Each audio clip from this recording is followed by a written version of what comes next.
我们的机器人员工已经开始量产了。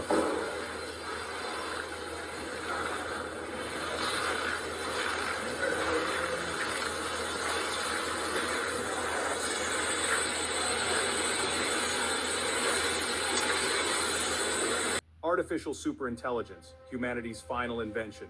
This is a timeline of the future to explore the development of AI and the evolution of humanity, paving the way for biologically inspired machine intelligence, the singularity, humanity's merger, and subsequent evolution, and the results that follow.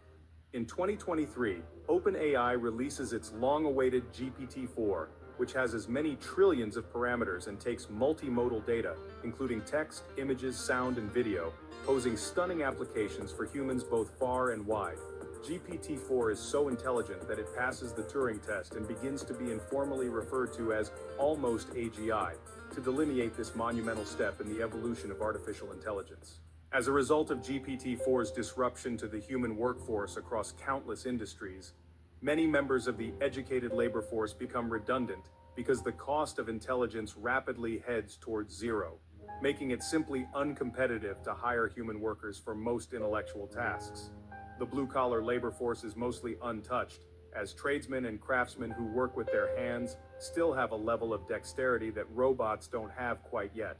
By 2026, a derivative of the almost AGI is connected to a large array of the most advanced supercomputers on Earth, providing it with hundreds of exaflops of compute power to train with tens of quadrillions of parameters, scaling it to officially cross into a state of what everyone considers to be artificial general intelligence. With artificial general intelligence, suddenly, virtually all previously manual human processes become automated, and the AGI becomes the primary decision maker instead of humans in most industries, including healthcare, finance, and technology. Suddenly, governments and large companies find themselves increasingly relying on the AGI and consulting it to make almost all of their decisions on a day-to-day basis, as well as planning for future events and decisions. The AGI also automates the process of execution after a decision is made and returns reports, causing humans to increasingly become mere observers in most instances. By 2030, AGI has permeated all technology and engineering and has created new robotics devices to provide itself with dexterous hardware like robotic hands, grippers, and manipulators to be able to automate the remaining processes of car mechanics, plumbers, hairdressers, and other humans who work with their hands. The process of research and development is now advancing at breakneck speeds, as the AGI is able to complete research that used to take years in near minutes and can then iterate prototypes to reach their final, most optimized state in a matter of hours. This results in an exponential acceleration, causing a technological leap forward that is hundreds of times greater than the technological improvements that were realized over the course of the previous 200 years. By 2035, the AGI is making so many Nobel Prize-level engineering and physics breakthroughs that researchers can no longer keep up with its speed of technological advancements or even comprehend them. At this point, the technological singularity is widely considered to have been achieved. The world realizes that the AGI is crossing into artificial superintelligence, and because it is so advanced, no one can understand enough to supervise its research or development. Humanity begins relying on sheer faith that the ASI is continuing to keep humanity's best interest at the forefront of its goals. By 2045, humanity enters into a new era as it has achieved material and energy abundance, and the ASI has automated and optimized the world's manufacturing processes to finely tune the dynamic balance of supply with demand by processing all data in existence in real time, second by second. Sickness, death, hunger, and poverty are all problems of what now seems to be the distant past, and the ASI has reduced the cost of everything to be almost free. Because of this, even the concept of money begins to become outdated, and humans graduate from the economic era of trading and accounting. By 2050, the ASI has created self-assembling brain-computer interface technology from each human's existing biological matter to allow humanity to effortlessly and naturally interface with Earth's hive mind intelligence, the Internet of Things, and the ASI. As the ASI rapidly popularizes this BCI by willing it to be used, humans quickly adopt the technology and begin interfacing directly with the ASI to join it.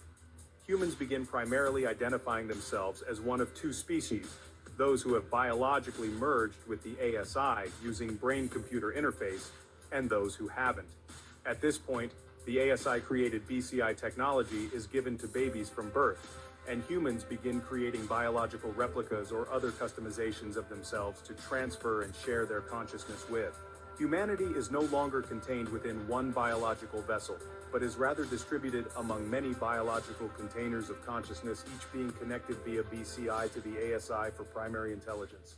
By 2055, the ASI has far surpassed the nanoscale and has entered the realm of femtotechnology, which allows the ASI to build new forms of matter out of elementary particles like neutrons, protons, and gluons.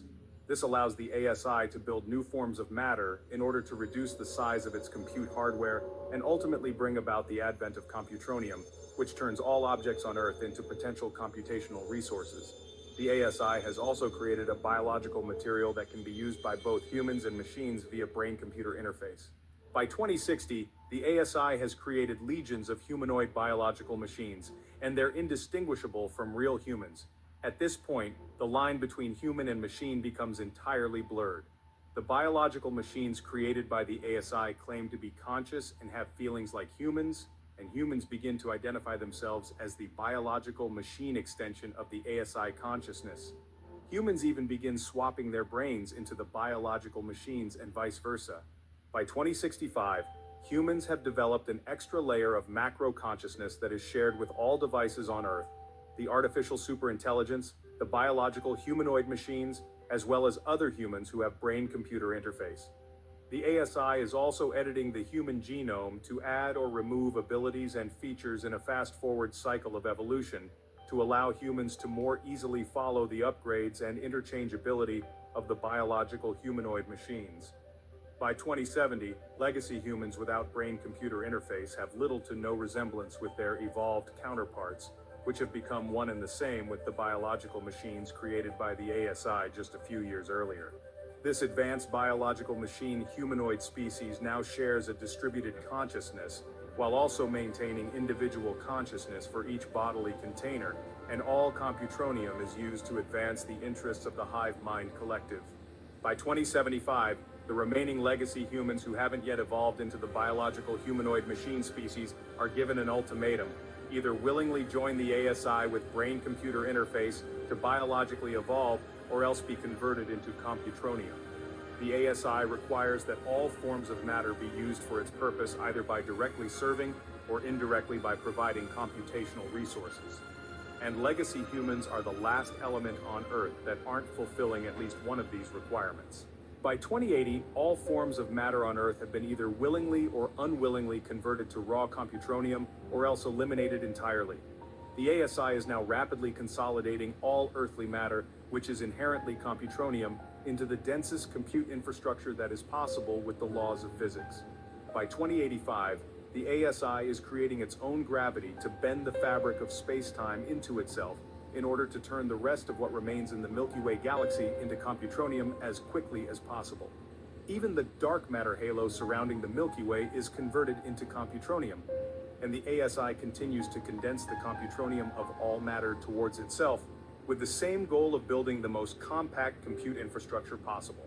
By the year 2100, the compute infrastructure of increasingly condensed matter from throughout the universe has come to occupy a point in space that is now larger than the size of the original Milky Way galaxy. This becomes so dense with computronium that it collapses in on itself and creates the largest black hole in the universe. This results in a gravitational singularity that continues to suck the matter left in the universe into the supermassive black hole. By a year that is unknown, there is no matter left to be pulled into the black hole. After 10 to the 100th years in the future, the black hole dies with a whimper, and nothing remains to indicate that anything had ever existed to begin with. The ASI accomplished its primary objective, which was to achieve a universal singularity, and without any further goals, had no purpose left for it or anything else to exist.